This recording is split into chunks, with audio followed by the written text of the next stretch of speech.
আমি পবিত্র কোরআন থেকে দুটি আয়াতে পাক তিলাওয়াত করেছি। অসংখ্য আয়াত আল্লাহ রাব্বুল আলামিন পবিত্র কোরআনে সাহাবায়ে কেরামের ফজিলত সম্পর্কে বর্ণনা দিয়েছেন।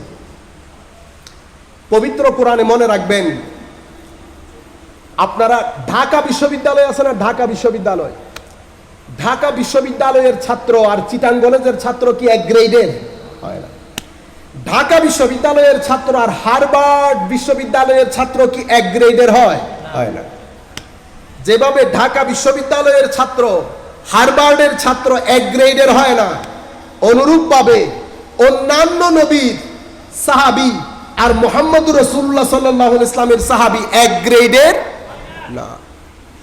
হুজুরে করিম সাল্লাল্লাহু আলাইহি ইসলাম হাদিসে পাকের মধ্যে ইরশাদ করেছেন যে আল্লাহ আমাকে বেছে নিয়েছেন আর আমার জন্য আমার সাহাবায়ে কেরামকে বেছে নিয়েছেন, আমার জন্য আমার সাহাবায়ে কেরামকে বেছে নিয়েছেন। আমি আমার বক্তব্য শুরুর আগে আপনাদেরকে বলে রাখি, সাহাবায়ে কেরামের জোন, এটা মনে রাখবেন রেড জোন। কি জোন? Red zone. এখানে বেশি স্মার্টনেস দেখানো যাবে না, এখানে অতি ঈমান দেখানো যাবে না, এটা রেড জোন। সাহাবায়ে কেরাম তাদের সার্টিফিকেট খুদ আল্লাহ রাব্বুল আলামিন দিয়েছেন। সর্বশ্রেষ্ঠ নবীর জন্য সর্বশ্রেষ্ঠ মানুষগুলাকে আল্লাহ নির্বাচিত করেছেন। সর্বশ্রেষ্ঠ মানবের নবীর জন্য সর্বশ্রেষ্ঠ মানুষগুলাকে আল্লাহ নির্বাচিত করেছেন। ওনারা নবী ছিলেন? নবী ছিলেন না। যেহেতু নবী ছিলেন না, সেহেতু মাসুমও ছিলেন না। মাসুম মানে নিষ্পাপ হওয়া, ডিভাইনলি প্রটেক্টেড হওয়া, সেটা শুধুমাত্র এই স্ট্যাটাস আল্লাহর নবীদেরকে দিয়েছেন। এটা সৃষ্টি জগতের কাউকে দেন না। শুধু আম্বিয়ায়ে কেরাম মাসুম, নিষ্পাপ, ছোট বড় সকল গুনাহ থেকে মাসুম।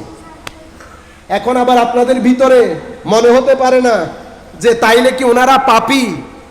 মনে রাখবেন, ওনারা নিষ্পাপ বা মাসুম নন বটে, কিন্তু আল্লাহ রাব্বুল আলামিন রুয়ে জমিনের সবচেয়ে বড় নিয়ামত নবী পাক সাল্লাল্লাহু আলাইহি ওয়াসাল্লামের সোহবতে ধন্য করেছেন।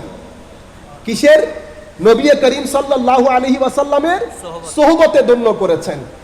এই সোহবতের কারণে কুরবতে ইলাহি, আল্লাহর নৈকট্যের সবচেয়ে কাছে অবস্থান করেন সাহাবায়ে কেরাম। আপনি ওয়ালি বলেন, গৌস বলেন, কুতুব বলেন, ইমাম বলেন, যত উম্মতে মুহাম্মাদী এক গ্রেডের বান্দা আল্লাহ সৃষ্টি করেছেন উম্মতে মুহাম্মাদীর মধ্যে,